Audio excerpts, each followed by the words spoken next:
Hey everyone, and welcome to This Explainer. We've all watched those amazing, colorful cartoon scenes and wondered, how on earth does a simple drawing make us feel so deeply?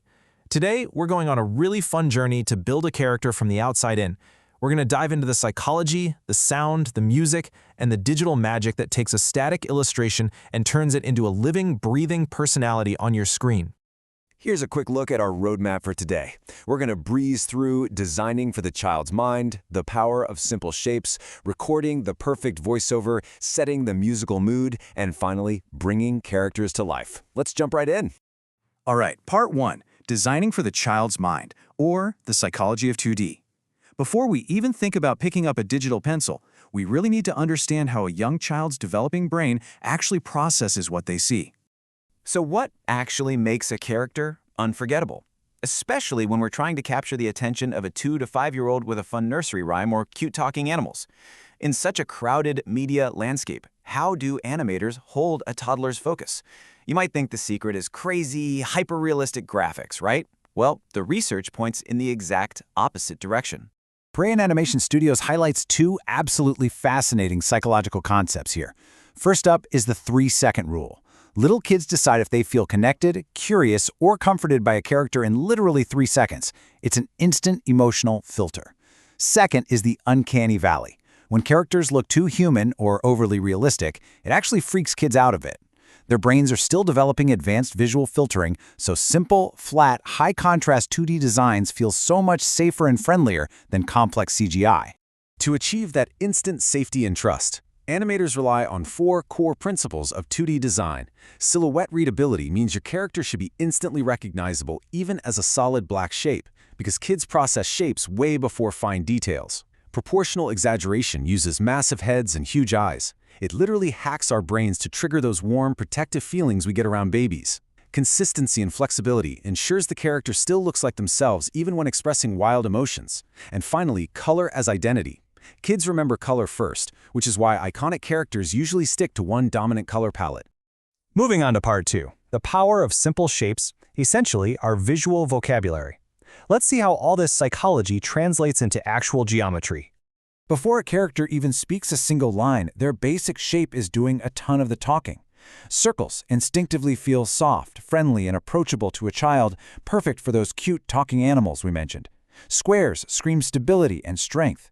Think of a really reliable hero or a solid sidekick. But triangles, with their sharp, pointy angles, immediately signal danger, unpredictability, or mischief. That's exactly why heroes almost always have rounded silhouettes, while chaotic villains are built out of sharp angles. It's a visual language kids just intuitively get. Okay, part 3, recording the perfect voiceover, finding the voice. We've got our design and our shapes. Now we shift from the visual look to the auditory soul. Time to step into the recording booth.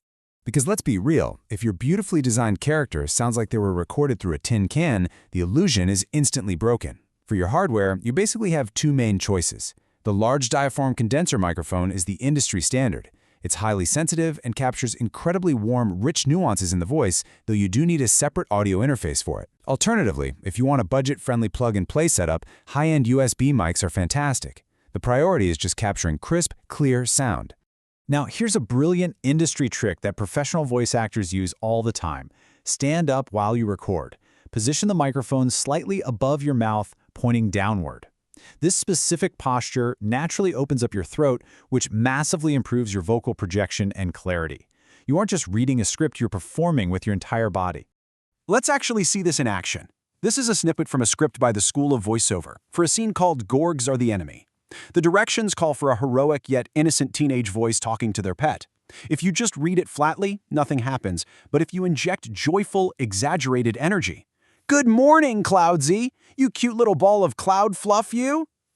See, that energy, that emotional projection is exactly what turns a 2D drawing into a living, breathing friend. But listen, all that incredible acting goes right out the window if your audio distorts. The golden rule in software like Adobe Audition or Audacity is hitting this specific audio sweet spot between -6 and -3 decibels. You have to normalize your peaks to hit this exact range. If your audio spikes above 0, it peaks, and you get that harsh, crackly sound that completely ruins the magic. We want the audio loud and clear, but safely below that distortion threshold. Which brings us to part 4, setting the musical mood and emotional resonance. Our character looks and sounds great, but they don't live in a vacuum. Let's talk about the background music and rhythm that drives the emotion of a scene. Music completely dictates how a scene feels. Let's contrast these two royalty-free tracks from Motion Array. First, Sunny Popcorn Fields uses a cheerful ukulele, some whistling, and a glockenspiel. Just hearing those instruments, you instantly picture a high-energy, sunny outdoor adventure.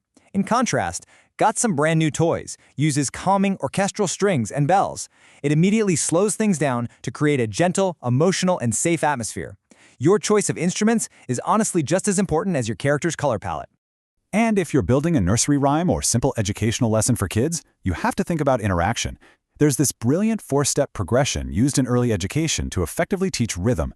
First, you read the lyrics and clap. Next, you advance to singing and clapping. Then the educator sings while the kids clap. Finally, the educator claps while the kids sing alone.